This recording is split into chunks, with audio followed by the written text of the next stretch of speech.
वारिसुरार्चितलिङ्गं निर्मलभाषितशोभितलिङ्गं जन्मजदुःखविनाशकलिङ्गं तत्प्रणमामि सदा शिवलिङ्गम्।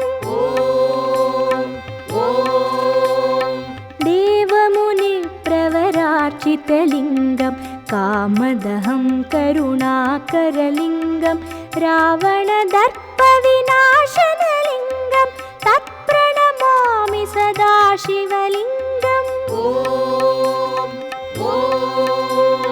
सर्वसुगन्धिसुलेपितलिङ्गं बुद्धिविवर्धनकारणलिङ्गं सिद्धसुरासुरवन्दितलिङ्गं तत्प्रणमामि सदा शिवलिङ्गम्।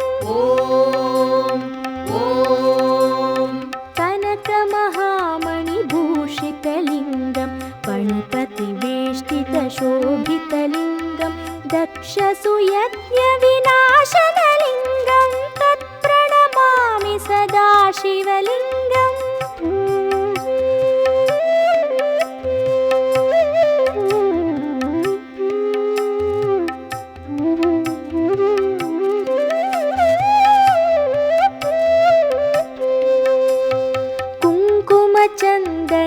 कुङ्कुमचन्दनलेपितलिङ्गं पङ्कजहारसुशोभितलिङ्गं सञ्चितपापविनाशनलिङ्गं तत्प्रणमामि सदा शिवलिङ्गम्। देवगणार्चितसेवितलिङ्गं भावैर्भक्तिभिरेव च लिङ्गं दिनकरकोटिप्रभाकरलिङ्गं तत्प्रणमामि सदा शिवलिङ्गम्।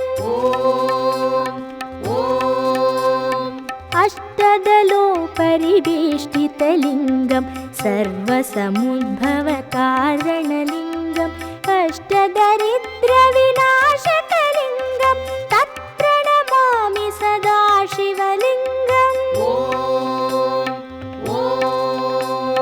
सुरगुरुसुरवरपूजितलिङ्गं सुरवनपुष्पसदार्चितलिङ्गं परात्परं परमात्मा